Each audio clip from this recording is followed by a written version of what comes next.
Okay, so Kathy has the recording started. Good. So I will officially call this meeting to order, and I will read the script.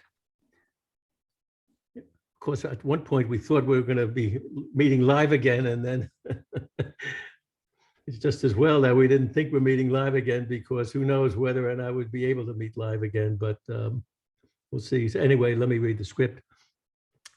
As a preliminary matter, this is Gary Bella, Chair of the Advisory Committee for Non-Voting Taxpayers. Permit me to confirm that all members and persons anticipated on the agenda are present and can hear me. Members, when I call your name, please respond in the affirmative. Don Green. Here. And Mary Russell. Kathy. Here. Peter. Here. And Peter Kahn.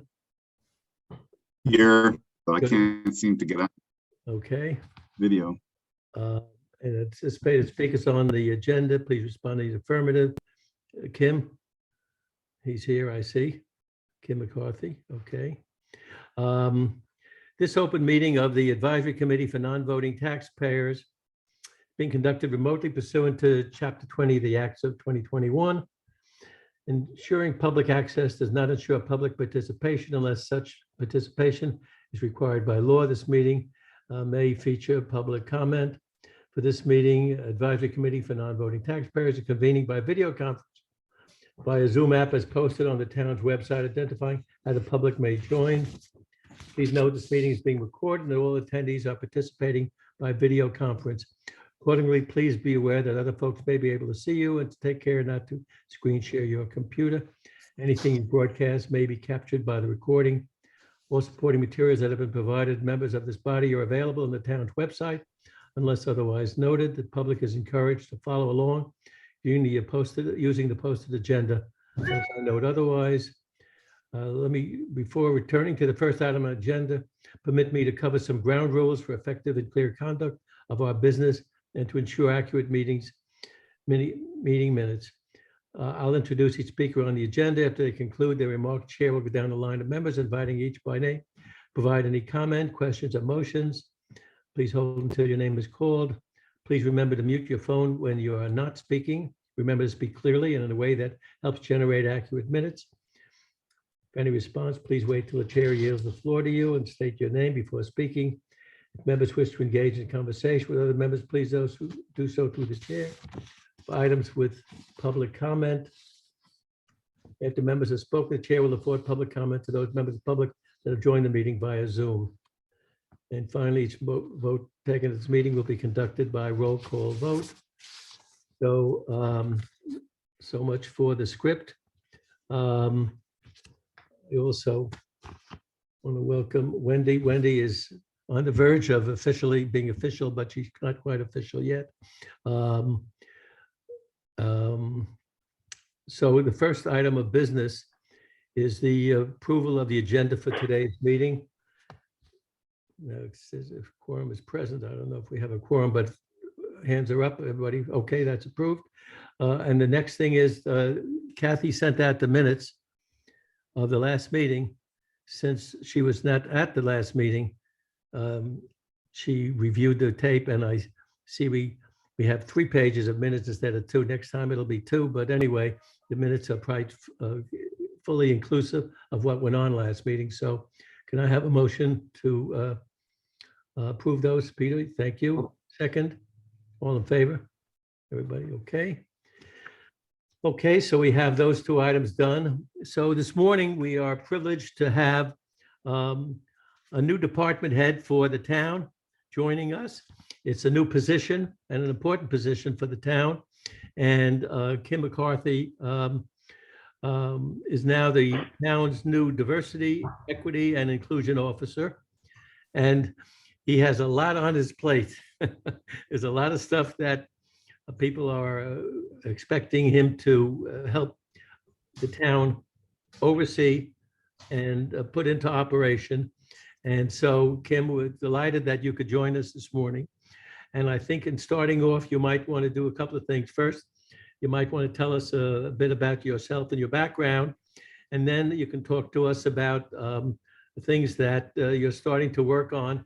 I know you're in the process. I don't know if the RFP for the consulting firm is completed, done, whatever, but you can fill us in on that and what you think are the next steps are for your role with this town.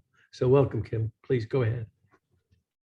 Thanks for having me, everyone, and good morning. My name is Kamal McCarthy, and I'm the Diversity, Equity, and Inclusion Director for the town of Nantucket. Kathy, thank you for arranging everything on all the email and correspondence. I appreciate it.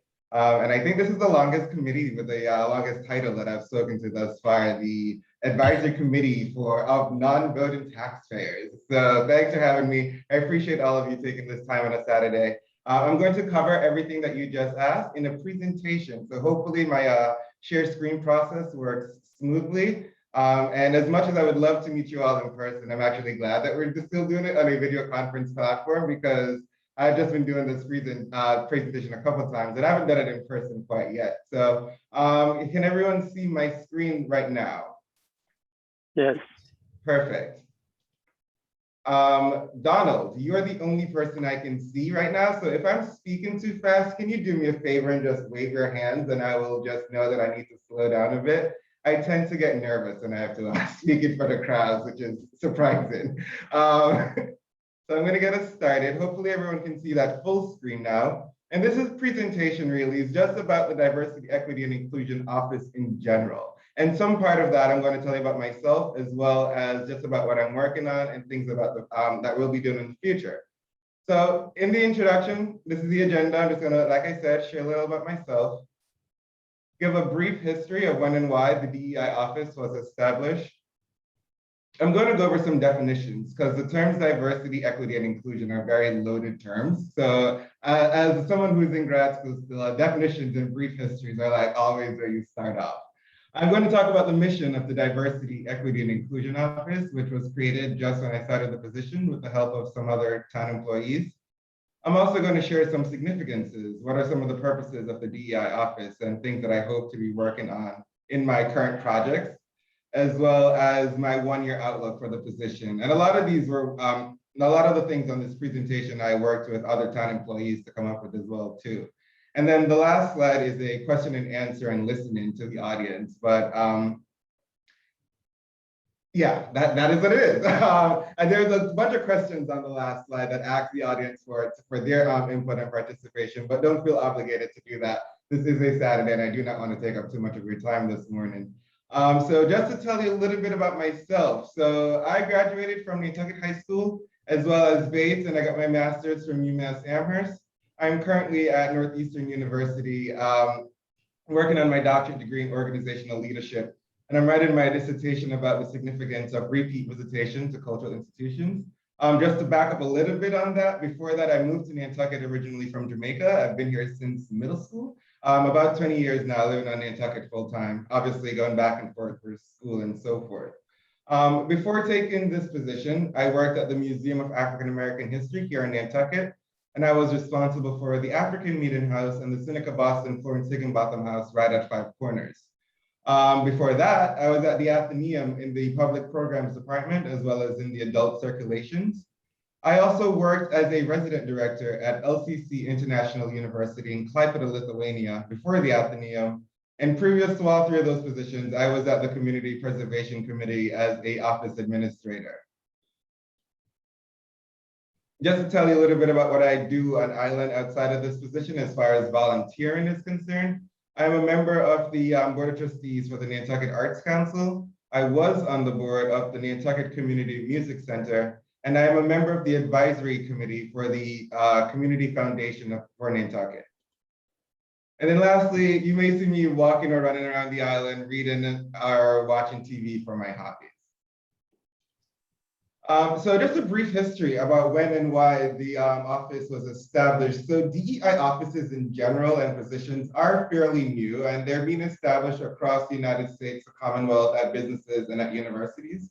Northeastern, where I'm currently a graduate student, it just recently hired their first DEI director.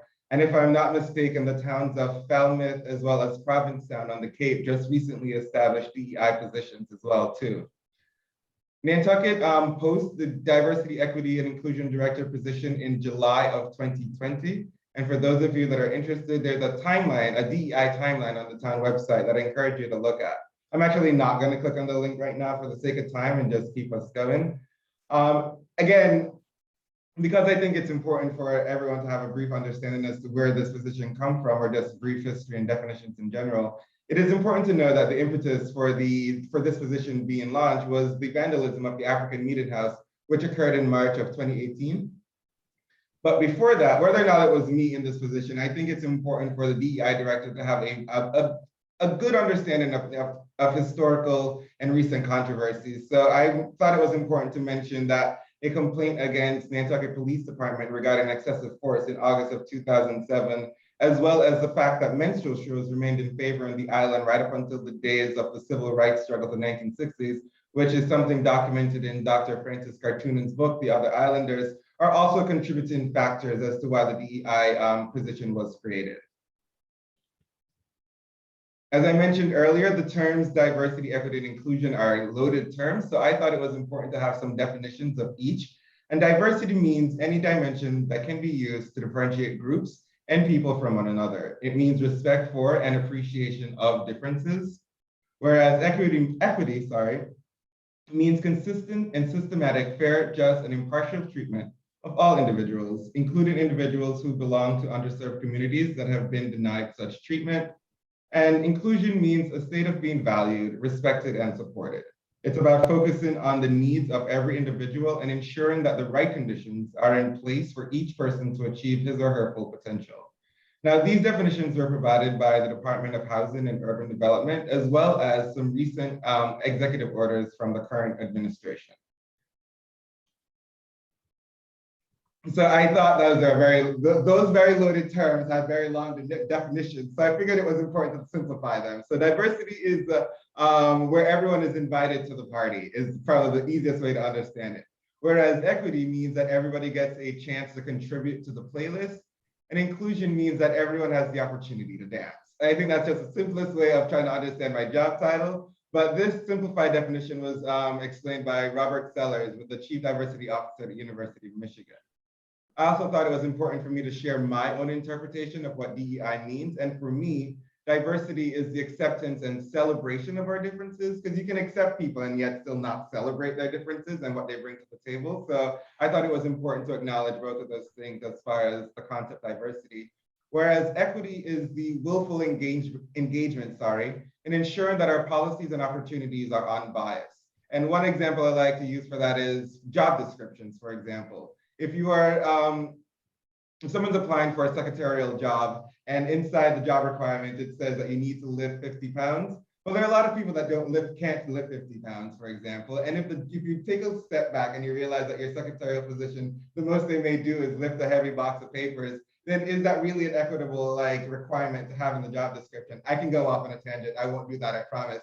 So let me just continue moving forward and say that inclusion means, for me anyways, is giving all voices not only a seat at the table, but chances to be heard as well, and to value their opinion while they're being heard. Not just to listen and move on, but to show how their contribution actually adds to the larger conversation of whatever is being discussed at the table.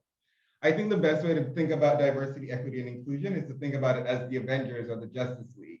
Each of us have our special individual powers that we can bring to the table or bring to solve a problem, but it's when we put our superpowers together and work together where we can solve a solution, or reach a solution, sorry. Moving on to the mission of the Diversity, Equity, and Inclusion Office. As the mission statement says, the mission of the DEI office is to be the primary resource for the town of Nantucket's diverse communities and organizations in order to create and sustain an equitable and inclusive community where all residents and employees can feel safe and welcome. There is a DEI webpage on the town website. I encourage you all to go look at it. The mission statement is also on the webpage. It's also available in Spanish as well. There's a section on there called Diverse Nantucket, which just highlights some local organizations that also are contributing to the idea of diversity, equity, and inclusion.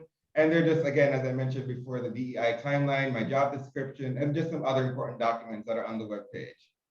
For the sake of time, I won't visit it now, but it's there and you're always welcome to visit. And it's also updated regularly as well too. So what are some of the purposes of the DEI office? So quite frankly, what I've come to realize is that the motto of the DEI position, as well as JEDA, which is Justice, Equity, Diversity, and Inclusion, another acronym, is for everyone to get comfortable with being uncomfortable. No one has all the answers, but it is your participation in uncomfortable conversations that is needed, because by working together is how we find solutions. I want to be clear to everyone that this is a very brand new position, and I myself am uncomfortable in it, and I'm just trying to become comfortable in it as well too. So getting support from the community and having the opportunity to speak with you today allows me to become more comfortable in this position. So again, thanks for having me. The DEI office is a community and town government commitment to work towards increasing DEI. So what does that actually mean? I think personally that it's a commitment to strive for a sense of belonging, representation, and togetherness throughout all aspects that are the foundations of a community. So whether that is healthcare or education or housing or climate and social justice, all of those things that are like the foundational factors of a community that everyone gets a chance to actually contribute to those aspects. So some responsibilities of the DEI office and of myself include to promote diversity, equity, and inclusion both internally and externally. So that is to make sure that our town workforce, that I do training programs with them, as well as examining our hiring practices, as well as externally to work with the town boards and committees, local nonprofits, and so forth. The interesting thing about Nantucket's DEI office and my job description is that I do both working with the town itself, with the town employees, and as well as to work with the community as well too. My cohorts that are in DEI, especially with the Massachusetts DEI Coalition, most of them tend to specifically work with their town government. Very few of them have the dual responsibility of doing both internal as well as external. So just another layer of challenge that I'm just trying to figure out as I go. Another responsibility is to collaborate with the Department of Culture and Tourism on cultural events, as well as to serve as the town's liaison for community programs and initiatives and forums. I think this is the hardest thing I am trying to better understand right now, which is to develop metrics to measure DEI effectiveness. And we can talk about that a bit more in the end of this presentation, as well as to advocate for minorities, the LGBTQIA+ community, people with disabilities, and others. And I'm going to take a quick second to stop here and talk about to prepare for AAP and EEO statistical reports. And the reason I want to stop real quickly, because within my first week of taking over this position, I had to visit all the departments throughout the Nantucket town government. And obviously I'm still consider myself very new to the position and its responsibilities, but someone stopped me in my tracks and they were like, well, what's the difference between DEI and wasn't that just the same thing as equal opportunity employment back in my days? And I was like, that's a good question. And then they followed up, of course, and how is that different from affirmative action and affirmative action plan? I was like, huh. So it's one of those moments where I was just like stuck in my tracks and it's like, I don't really know how to answer this, but as a good researcher, I went and looked it up real quick. So just really quickly, equal opportunity employment, that's more focused on the legal aspects and making sure that no one is faced discrimination in the workplace, whether that is due to their race, color, sex, national origin, and things and categories along those lines. I'm not a lawyer, but the EEO is more along the lines of making sure that there's no discrimination in the workplace and hiring practices. Whereas affirmative action and affirmative action plan is really the employer's standards for proactive recruitment and promoting individuals, women, veterans, people with disability within the workplace. Whereas diversity, equity, and inclusion, that's more a part of embracing our cultural differences within the workplace. It's both valuing diversity as well as managing diversity. So those are the differences between those three things. And I can go a bit more in depth later on if we need to, but only a couple more slides left. I can tell that I'm getting nervous and speaking faster as I get closer to the end of this. Let me calm down a bit. So what am I working on now? So this very thing that I'm doing right now, whether it is meeting local organizations such as the ACNBT, meeting town employees, as well as just talking to Nantucket's diverse populations. Most recently, I found out that there are what I ignorantly approached as Nantucket's Hispanic community or Nantucket's Latinx community actually has at least a minimum of 7 other cultures that are a part of that just category. And just learning that within itself has been eye-opening for me as already in this position. It's also to do a lot of collaborations. I've already mentioned working with the culture and tourism department, but also with the cultural district. I recently did a collaboration with the Museum of African American History and Nantucket's equity advocates to put on a Juneteenth event. And right now I am working on a lunch and learn with all town department heads. And we're talking about the book Micro Messaging and the significance of that concept in the workplace. I'm also providing a DEI lens on a number of different issues. So whether that's the recent Massachusetts police reform legislation or environmental justice, as well as internal investigations. Again, just making sure that the questions that are DEI focused are being asked in those discussions. And I'm just doing a lot of research and development as well too, of different books and organizations and webinars that focus on DEI that I can attend, and just to become more comfortable with the many different lingos and terminologies that are a part of this position. So some of my objectives for the first year, one thing that I'm continuing to work on is a listening tour. And it is really to just go around to hear the community at large, to get a better understanding of individuals' definition and experiences with DEI, as well as to gauge everyone's expectations for the office. I think this is important because my goals and vision for the office may be completely different from what the town and what town employees want the office to be focusing on. So by conducting a listening tour within the first year, perhaps even the first 2 years, I can get a better understanding of what the town and what its residents want me to work on, as well as Gary mentioned, participation in the DEI strategic plan. The review committee is just about at the point of picking an applicant, and hopefully we'll be announcing that at the select board's August 18th meeting on who the winning bidder is. And I will be working closely with that consultant throughout the entirety of developing the strategic plan, as well as to kickstart DEI conversations, just to talk to the island's diverse population, just to get a different understanding of just their experiences here in Nantucket. So for example, you can imagine a forum where we just have one titled My Journey to Nantucket, and quite frankly, anybody can participate in a forum of that title name. And just again, share conversations as to how you people ended up on the island, because again, Nantucket is quite a diverse community. And as I've mentioned probably several times already, just to become comfortable and to grow in the DEI role.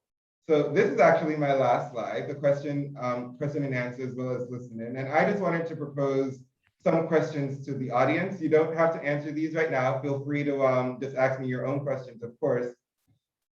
But just to think about these long terms anyways. So do you think diversity, equity, and inclusion are important? What are some of your expectations for the DEI office and of myself? How has your organization incorporated DEI into your operations? And do you have any idea or suggestions on how to conduct diverse and inclusive outreach? And do you have any input on how you would measure the DEI success, whether immediately or long term? For those of you that may want to answer these questions but don't get a chance to do so right now, this is my contact information. Feel free to email me at any time or give me a ring. I'm usually in the office from 8 to 4. And feel free just to call me just to chat really about anything that you would like to work on in the future. And again, don't feel free to answer these questions right now. Thank you for your time. I'm going to end the slideshow and go back to stop sharing my screen and open it up to questions. Kamal, will you share these slides with us so we have all your contact information or somehow get it to us? Yeah, Sure. you're off. I'll make sure that I send it to Kathy. You're off. What do you see as the biggest sort of issue, confronting you? What keeps you up at night about, I mean, I know there's a lot of diversity on Nantucket, but there's also a lack of diversity on Nantucket. And I'm very much struck by it because I happen to be on the vineyard right now. And it's just a much more diverse population here. I went to a fundraiser last night in Oak Bluffs for Wes Moore, who's running for the Democratic primary in governor of Maryland. And there's just a lot more African Americans on the vineyard, who are part of the larger community.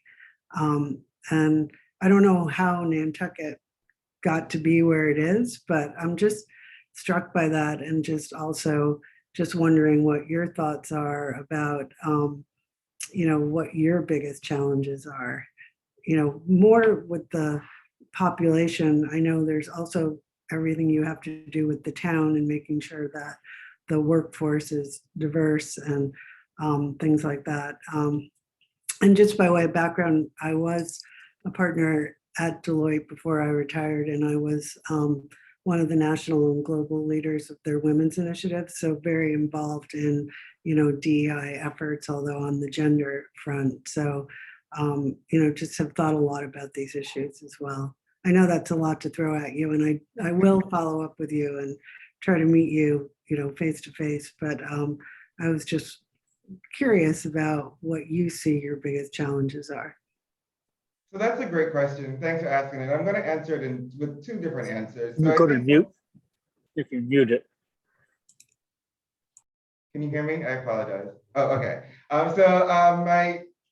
think my two biggest challenges are, number one, as far as professionally in this position, it's being taken seriously. I think that would be my biggest challenge as far as me as an individual. I think my biggest challenge out in the community is, as you mentioned, is to having an opportunity to, that sense of participation and belonging, that sense of having diverse communities know that they are a part of Nantucket's community as well. So whether it's running for office, joining committees and boards, or helping them to put on social events that acknowledge their own culture and where they came from as well too, if that is what they so choose to do. But for example, Nantucket has a very active and vibrant Bulgarian community. And how do you reach out to that community to get them a part of the larger Nantucket community as well too? By reaching out to the people that are already involved and so forth. As a member of the Jamaican diaspora here in Nantucket, my family is pretty active, but how do I extend that out to the other members of the Jamaican community here as well too, as well as native-born African Americans here in the island as well. So that sense of having diverse population feel as though not only do they belong in Nantucket, but are also contributing and participating in its future, that is my, I think, biggest challenge. And I think hopefully over time, people will take me seriously. So that first one, I'm not too worried about. So Kim, I want to make sure you understand that our committee, the Advisory Committee for Non-Voting Taxpayers, shares your objectives. And when you talk about making sure that you want people to feel that they have a seat at the table and a chance to be heard, you're speaking to us because that's really the reason for our existence. We are the committee that represents the non-voting taxpayers. Are the portion of real estate taxes that we pay to the town, we account for almost 90%, between 88 and 90% of total real estate taxes, and probably over 50% of total taxes. And years ago, I guess, the town realized that our important participation gets very little voice in community affairs. And so our committee was set up to inform the select board of issues that are important to the non-voting taxpayers. But I have to tell you that I think my colleagues can speak for themselves as well. Most of us feel very frustrated about that. And we feel that on many, many issues, our voices are not heard. And what we see is that so many of the town committees consist of the regular old timers who have been here for their years and years and years. They just take turns going on different of the town committees, and many stay for quite a long time. And we've done as much, as we possibly can. We have actually been fortunate this year, for the last year and a half with the pandemic, to be able to continue meeting on a year-round basis. In the past, our meetings were only really during the high season because the Massachusetts open meeting laws require personal participation. And because of the pandemic, electronic participation was permitted for quorum purposes. And so we had a record number of meetings in the last year or so, the largest number that we've ever had in our history. And we had the opportunity to participate far more than in the past. You know, one of the questions that we asked the town manager to think about when she appeared as one of our guest speakers several weeks ago was, shouldn't the seasonal taxpayers like ourselves be also included in several of the other non-regulatory committees, maybe perhaps regulatory committees as well? We're not on them. We're on we're on very few committees. I'm on the Coastal Resiliency Advisory Committee, and that's it. And then, of course, this committee, they were all on. And, you know, I think what Libby said was she'll take that under advisement. She thought it was an interesting thing to think about. But I don't think the people in the town really think about that. I think they, for whatever reason, they're used to dealing with just residents, and we're not around for much of the winter for the most part. And without Zoom, we're not even visible. So they got used to dealing without us. They have their meetings when we're not usually able to be on island. And so we have been frustrated as well. And I think that one of your big challenges will be how to make sure that members of several of these communities on the island are able to participate in the decision-making and considerations of so many of the committees which the town uses to advance its policy decisions. Any other thoughts from, yes, Don? Yeah, I grew up in Newark, New Jersey, and sat on the borderline between two ghettos, the Jewish ghetto and the Black ghetto. And over the years, it settled into my mind, just what is the problem? And the problem is our apartheid nature in this country. We do not rub shoulders with each other. We each stay in our own places and don't interact with others. Now, history has done that to us. And I just don't know how we undo that history. So a person, whether they're blue-eyed, brown-eyed, dark-colored, or what they are, can move into any neighborhood that they can afford, or have some reasonable aspect so they can live there. I don't think anybody should be excluded from any neighborhood, but that's what we have today. Harry, it's Peter. I'm sorry. I would like an answer to that. You know, whether. Oh, I'm sorry. That was a comment. Oops. Kamal, did you hear what I said? I did hear that. Thank you for that comment, Donald. And so that's just the point that you bring up is just a part of my position in the long run, really. How do you get people to rub shoulders, to stand shoulder to shoulder, and actually communicate with each other and participate in things that are like-minded that we're all interested in? And that's just something I'm just going to be working on in the long run. I think for me personally, right now it's a matter of having the basic understanding not only of my job description and responsibilities, but meeting the different communities, see what their interests are, and then see where those interests intersect. Because I think it's at those intersections of interest where we can bring people together. And by doing so, allow us to at least share our commonalities even more so. Again, I can always talk about the simple fact that one of the hardest parts about this job for me, again, is realizing that the categories that we put ourselves in are all socially constructed. And as humans, we can unconstruct them as well too, if we wanted to, if we so choose. And how do you do that? So that's you almost hit the nail on the head for my responsibility and thing that I have to be working on in the long run. Well, one of the ways I think is when we separate ourselves like this, we shoot ourselves in the foot. We don't allow talent and energy to contribute to the society as a whole. And actually, we distort the notion of society.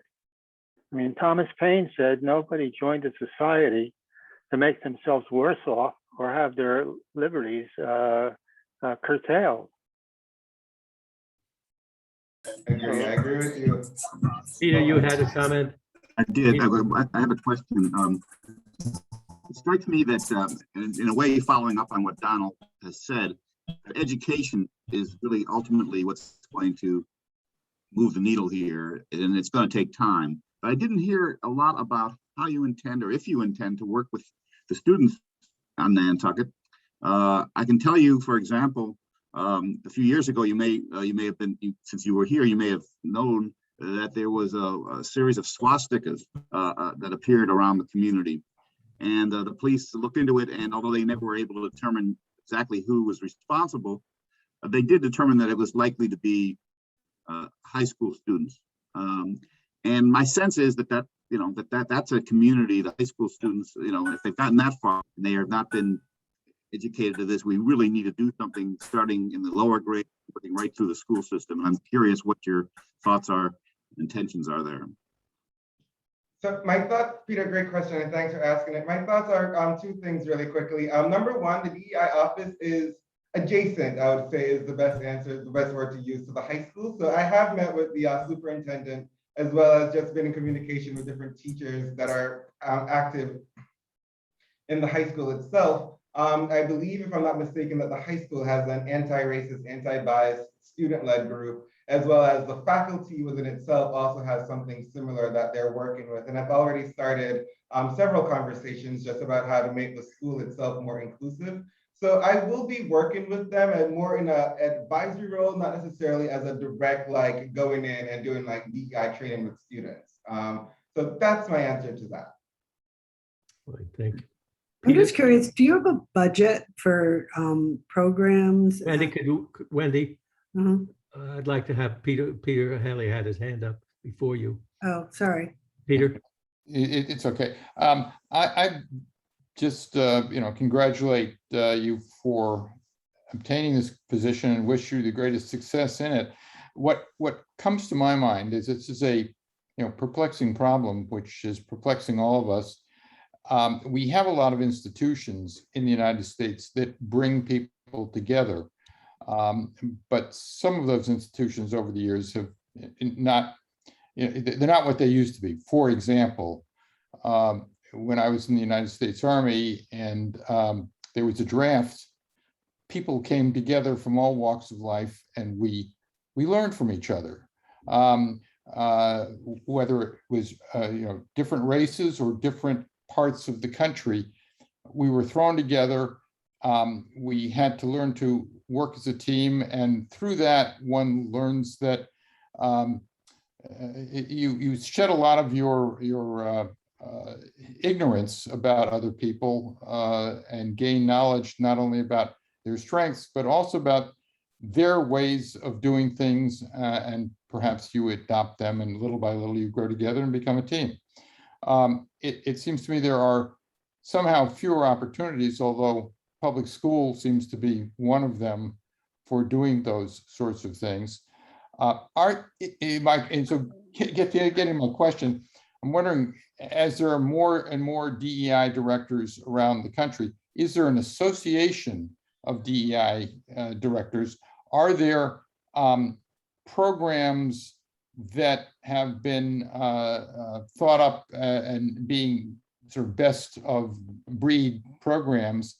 And if so, are any of these programs, adaptable to a community like Nantucket?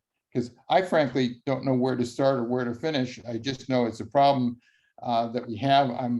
And we're addressing it in a more organized fashion with your appointment as this director. That's another great question, Peter. So I just recently joined the Massachusetts DEI Coalition, participated in my second meeting, and the members of this coalition within itself, most of them are also really new to their positions also. So we're figuring it out as we go. And as you mentioned, pretty much bringing our different skills and understanding of what we think our position is to teach each other as we go along.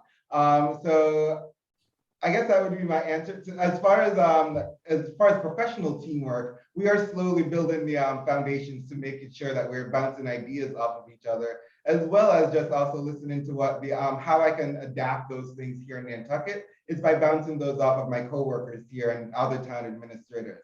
It's also important to know that the town manager is also a member of the Massachusetts Municipalities Association DEI committee. And interestingly enough, any relevant material that she learns or come across is that she brings it to me directly as well too, or forwards in an email. So it's by depending on each other and sharing those ideas is how we're going about trying to making sure that not only are we putting on events that people can come to that brings different people together, but also bring ourselves as DEI professionals together as well too. And so I hope that answers your question.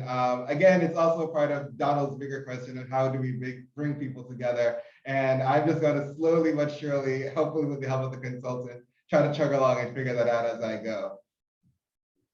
Yeah, well, I like your idea of, or your definition, I guess it is, of the dance and having everybody, invited and the opportunity to dance together. With COVID, of course, that's even more problematical these days, but hopefully we'll all be able to dance in the not too distant future. Hopefully. Wendy, you had a question? Yeah, I was just curious as to whether, you were given a budget, to work with, and whether you felt it was sufficient to do, everything you feel like you need to do to fulfill your goals in the role. That's another good question. So no, I do not have a budget currently, but it is my responsibility to draft a budget for the next fiscal year. So, and that's something else that the consultants will be assisting me with as well too, just for the different programs and so forth that is going to be and training over time.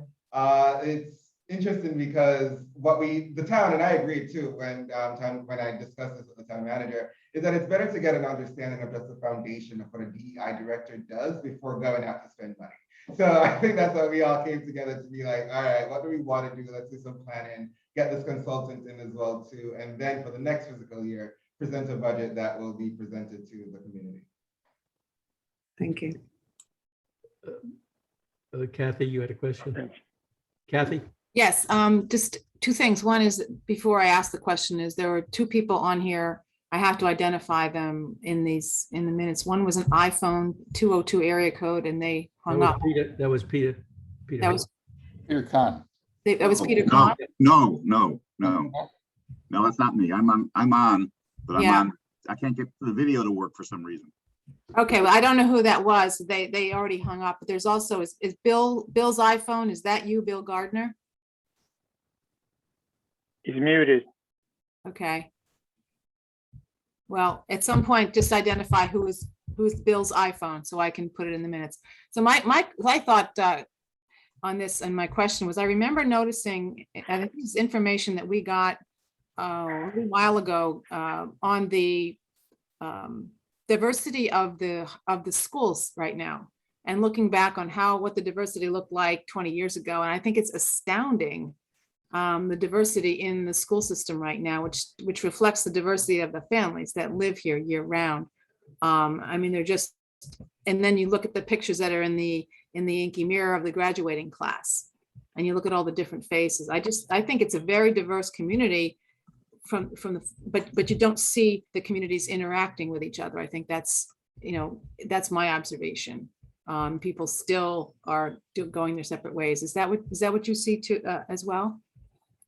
So yes, I have noticed that there are silos, and I think there's just going to continue to be silos, and there's not necessarily anything that that's a responsibility to solve. I think it's more and I think I mentioned this earlier, having the opportunities or given chances for people to come together. So how do you break down these silos and just everybody lives together, kumbaya? I don't think I'm going to do that within this position, but I'm going to do my best to at least give us the opportunities, again, whether it's having events about Juneteenth or having events about Indigenous Peoples Day that is coming up, and having that conversation with people as to why we're no longer going to refer to it as Columbus Day and instead Indigenous Peoples Day, and going from there and having those dialogues and hear what other people say. There are going to be many people that I know for a fact that are not going to like that idea. And how do I just take that with a grain of salt, continue doing my best with the teaching and education aspect, which Peter mentioned earlier, and just chug along going forward and invite people to join the train and making sure that the caboose is really slow so that people can hop on at the end if they really want to. Thank you. Don, you had a question? Yeah, to be more concrete and get into the suggestion sort of area that when back a few years, a group of us sat and had dinner in an Amish household, and we learned a lot by seeing how other people live. And same thing happened when I had a trip to Spain, and even younger. When I don't know, I'm speaking out of turn, but I think very few people of my skin color ever step into a Black household and actually see how they live. And I had a friend in childhood, and when I went home to him, all the prejudices that have been filled my ear about how the Black people supposedly live went out the window. Now, 2 working people, a house is neat as a pin. I mean, we had been told a lot of fabrications in my life, and the only way to break them down is to get people there. And I know there's a Jamaica Day here on the island, and maybe it could be more widely advertised, so a larger group is invited to it. In fact, I think they have a dinner just about every week, don't they? Not that I participate in, but they may do. I'm not 100% sure about that. But you do bring up a great point really quickly that I'll just address. And it's that just inviting someone into your home can be a very powerful thing. And one of the things that I learned from being at the Museum of African American History was that by bringing people into the historic Boston Higginbotham House here in Nantucket, which has been owned by a Black family since the Boston family since 1774, is that people, and it's stayed in the Boston family until the Higginbothams took it over, is that it really changed their mind as to how African American family lived historically here in Nantucket as well too. So something that you just brought up right now is just having me, again, one of the things that I come up with is just ideas. So perhaps, as you just mentioned, visiting that historic home in Nantucket, looking at a generational home for a family that is still here because neither members of the Boston or Higginbotham family are on island, as well as potentially doing a program that involves a more recent, perhaps even Jamaican household at my parents' house. And just looking at those 3 different households over time, working with like the Nantucket Preservation Trust or any other organization that is just interested in housing here in the island. And Donald, I'm just taking your idea and expanding upon it right now in the moment. So I apologize if it's not making sense. But again, it's the idea of bringing people into different homes and here in Nantucket that allows them to see how our neighbors are living and how they live as a family within inside their roof. So I think that's a great suggestion and something that can definitely be built upon in the future for sure. And I would say vice versa. People of different cultures coming into, together. Absolutely. Food seems to be a universal way of communicating. I've been getting that a lot. Any other questions here? Okay, well, Kim, thank you very much for joining us today. You have a large task in front of you, but it's a worthwhile endeavor. And, there'll be a lot of focus and spotlight, so hopefully you'll get both the attention and the funding that you need to really change the way people think and react on the island. It's not so easy. People are fixed in their ways of doing things here, as most of us have found. But over time, people listen to reason, and we're all hopeful that your role will prove to be quite successful. And if there's anything you think that we can help you with, we seasonal folks, by the way, we seasonal folks are here for not just 2 months usually. Some of us are here for 4 months or 6 months or 7 months or even longer than that. So we're just non-voting for the most part for various reasons. So anyway, thank you very much for joining us today. sharing It's that my pleasure to information speak with with us. you Thank you. all. Thanks for taking the time. And there is one thing you all can do to help me in this role, and I would ask that you just bring whatever the information you come across in your own communities to just send it my way. And I will again provide that email to Kathy and my phone number so that you can do so. Terrific. Again, thanks for taking the time for hearing me. And I look forward to hopefully working with this committee in the future. Thank Thank you you. very much. Thank you. Take care. Bye-bye. So I promise you all that we All right. finish our meeting today at 12, and so we have an extra 5 minutes to go. Our next, do we have has any of our potential speakers responded to our invitations for the next meeting is scheduled for when? What's 2 weeks from today? I heard back from, was it Nancy? Yes, She very much wants to speak to us, but can't speak at either of our remaining scheduled meetings. She said she's totally available in the fall. She just had conflicts for okay. those 2 dates. So we don't have anybody right now for our next meeting.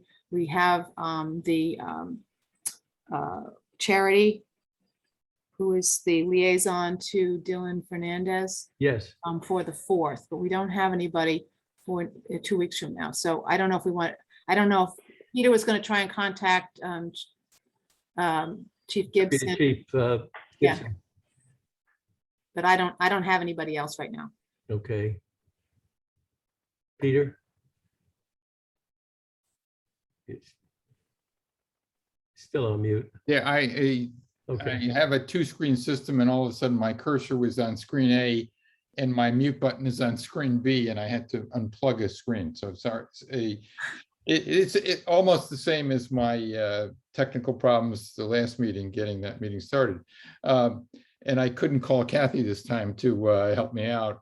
I had to rely on my own resources. I have to do the same thing. I have not called the chief because I've been off the island, and I want to call him while I was on the island so I could meet with him perhaps first. I will endeavor to do that first thing Monday morning and report back to Yeah. you all by, let's say, Tuesday. So first thing Monday is a very bold statement for me, but yeah. I'll give it a try. Well, I think, if we don't have someone scheduled, then I guess we'll wait a few days to see if anything happens on that. And then if we don't. You have have- any other ideas? No, I keep thinking that, we ought to have town official. I like that when town officials come to talk with us, because we're really trying to influence the manner and in which the town has been moving forward. I must say, when I read what's going on in town and I see what's going on with the traffic and, between the airport situation and the traffic, I've come to the conclusion that this island is unable to properly deal with 70 or 80,000 people.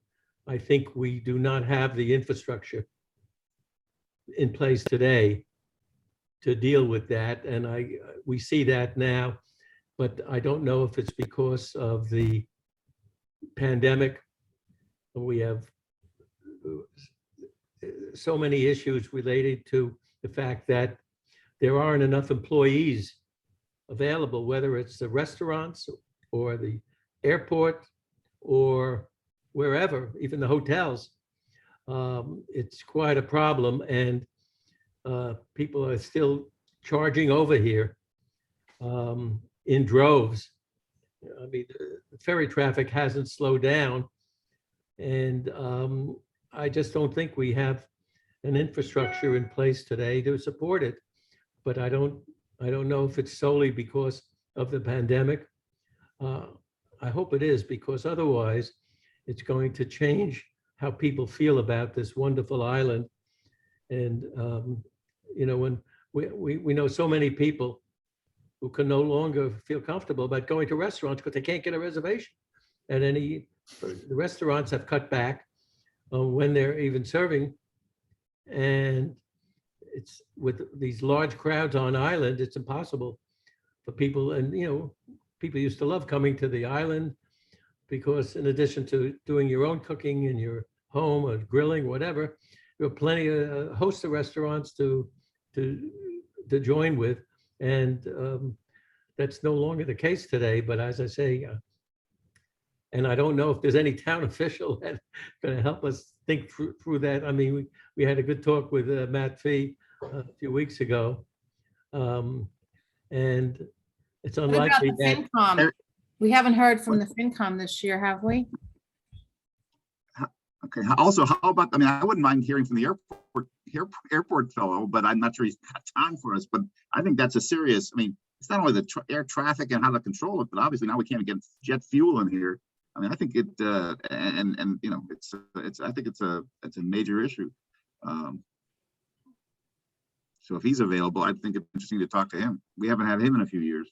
Yeah, I think what, you talk, let's have some town officials, go find some. Every time you read the Yankee, some town official has quit. The DPW fellow who seemed to be doing a really good job is the most recent one.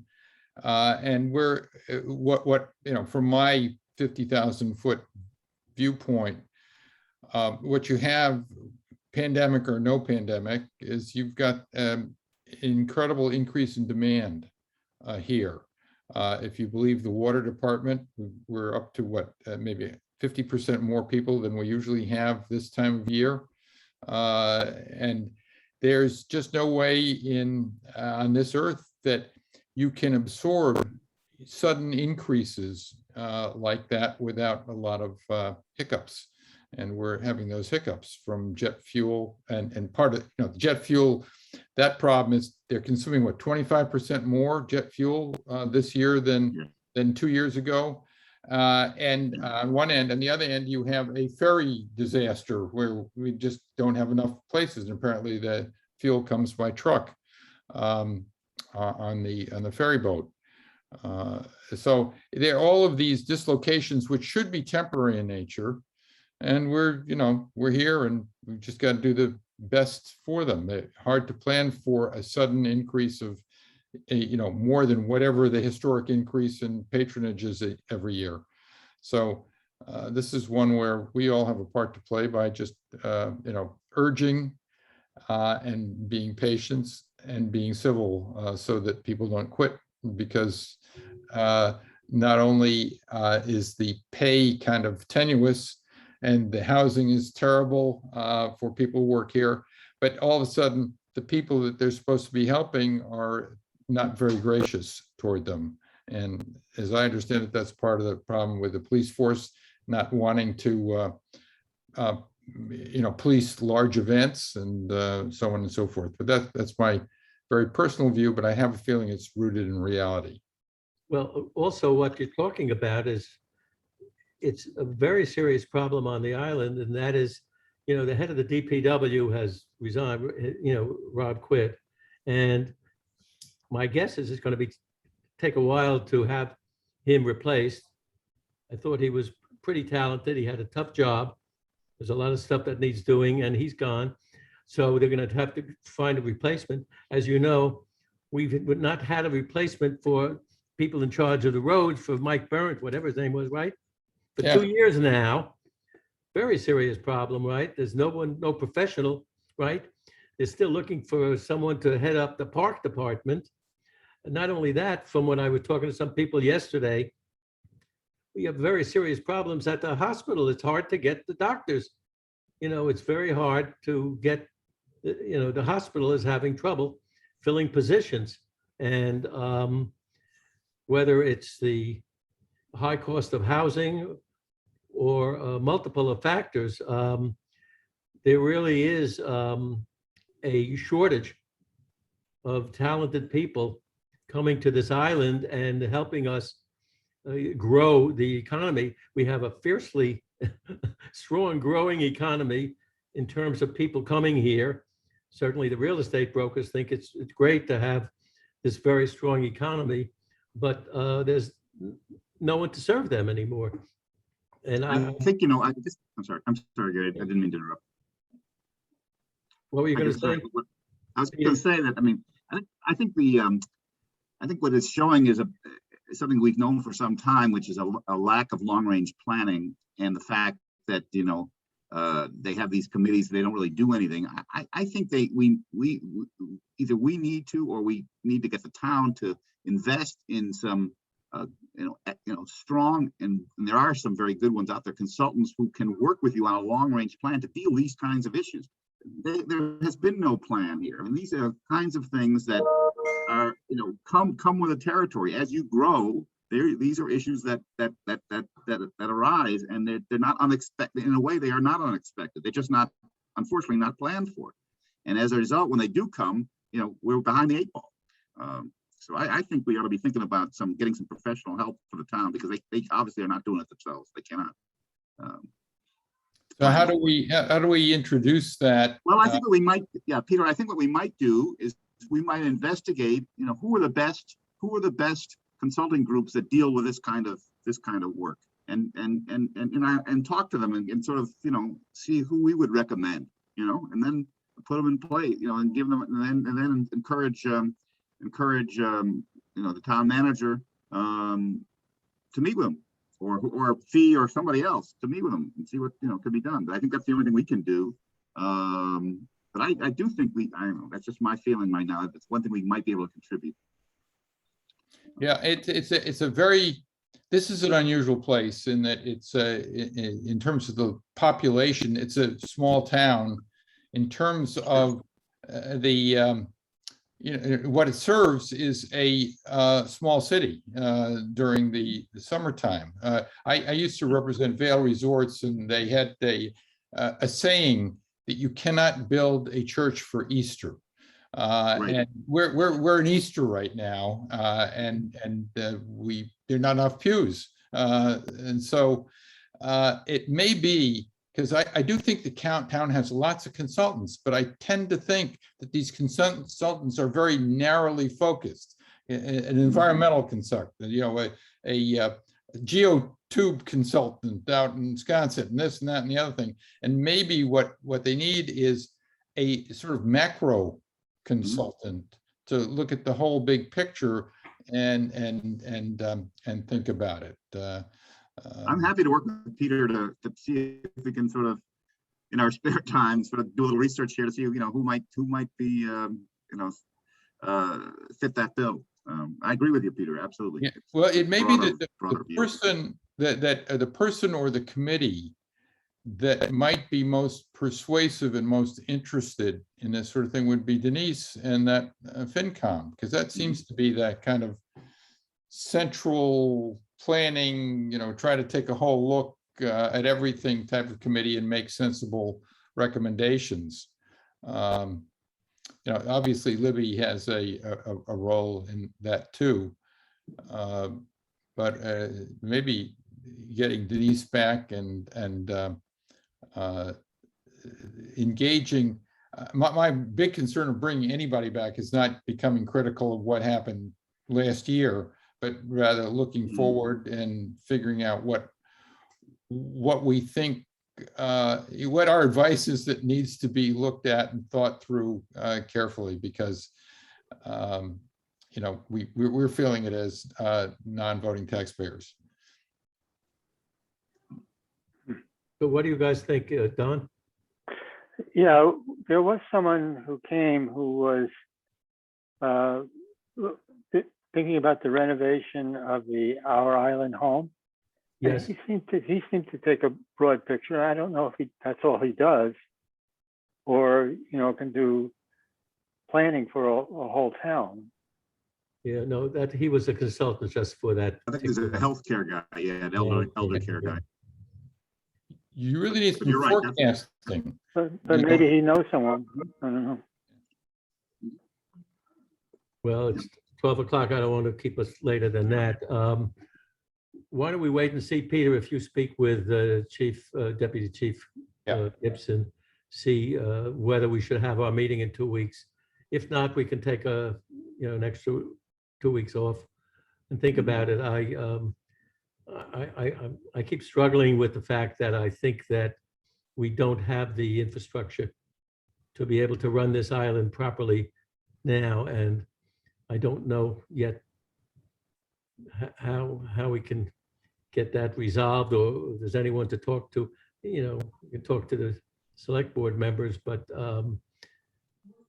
they're trying to deal with some of these issues. They're looking at the large events. They're having all these special meetings. So I think let's wait and see what happens, Peter, with your. Yeah, call. it may be, as I understand, is Jason Bridges is the new chairman of the Yep. select board, so he might be a obvious person to A, invite, and B, to raise the subject with. I'm sorry, he's chair of what, Peter? What's he Jason chair of? Bridges, select board has replaced Dawn Holgate. Yeah. as Oh, I the- don't know, I missed that. Okay. Yeah. I missed that. Yep. Yeah, he is the new chair.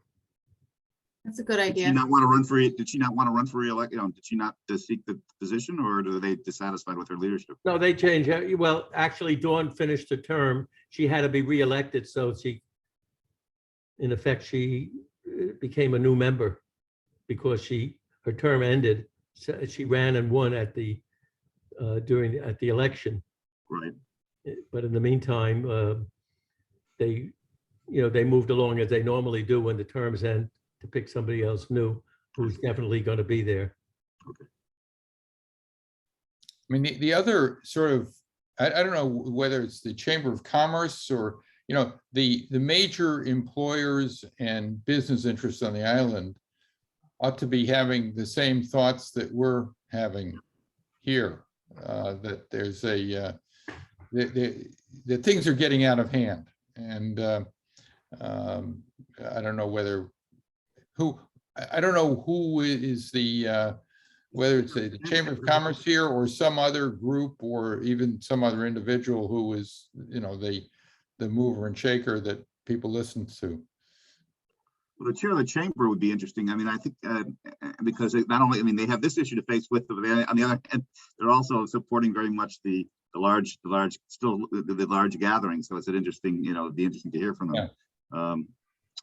Yeah, but It's a known, but I guess it's a known, and she's a known, I think it's a woman. I just can't recall her name. I just think they're not town officials, so we're not going to help them influence. They're going to say the same thing we are. We're trying to talk to town officials. They'll be like us. Well, yeah, we learn. So I guess I hear you, but we learn. I think it's something we want to learn something too. I think we'd like to learn from. I don't know enough about the business people's views necessarily on the island, what their concern, specific concerns are. So another area that we could, if I cannot get Charles Gibson to come next week, this climate, the climate committee that you've been on, Gary. Yep. It might be time for everybody to, it's a grim picture, and what the situation is. Well, of course, we're waiting for the next update from Arcadis. The consultants are I have a meeting on Tuesday. There'll be another presentation by Arcadis. I'll see if the presentation looks like something that might be of some benefit. Maybe I can see if they can schedule time with us in a couple of weeks. Mhm. Of course, they have a pretty busy schedule now. They're doing a lot of outreach. But there's a meeting on Tuesday that I'll see where they are in their process. Yeah. So Yeah. let's hold on. Peter, you'll make the call, and we'll kind of tentatively think about having the meeting in 2 weeks. But if we don't have anything concrete, we can just go to the next meeting after that. Yeah, although just this last 5 minutes of discussion has been, I think, very valuable. Yeah, I wish we had more members on the phone. Unfortunately, we haven't had all of our members joining us as much as they have in the past. So Actually, I think we had everybody except Bill Sherman and Lou Bassano. Lou Bassano and Sue Matloff. That everybody else was on. They haven't, they haven't been coming. I mean, Sue and Lou and somebody, they have just never been coming this season. Yeah, I'm surprised that Bill Sherman didn't join us because he told me he's on. I did join you. Oh, good. Oh, that's Bill. Oh, that's the Bill. Bill's iPhone. Why are you so Okay. quiet, Bill? Speak up. I'm listening, and I think you guys are sorting things out, but just as a comment, We need your wisdom. We need your wisdom. you're kind, thank you. I just argue that the town has a lot of competence in its long-range planning. And if you want to focus them on issues like the excess of people showing up on the island, they're already mindful of that, and it's just a deep problem what to do about it politically and so forth. Yep. So I don't think we need new consultations from outside. We just need to encourage more focus on the problem that you are speaking to. Thank you. Yeah, I'm very impressed by the administration that the town has and the employees in it. I'm concerned, as I said before, about the disappearance, the people quitting because they either have better opportunities elsewhere or the environment is just not to their liking currently. But when I speak to other folks about the problem, there is this feeling that too many people are putting their head in the sand and talking about restricting people coming to the island, which you can't really do, instead of dealing with how to make the experience here better, which is something you can do, but people are resistant to doing it, i.e. the traffic problems and things like that. Primarily an issue of money. Yeah. Okay, well, it's now almost 12:15, and let's wait and see what happens with Peter's call. Yeah. Okay. Okay, motion to adjourn. So moved. All in favor? Aye. Thank you all for Aye. being Aye. here. Take care, Thank you. everybody. Stay safe. Thanks. Thanks. Bye-bye. Bye-bye.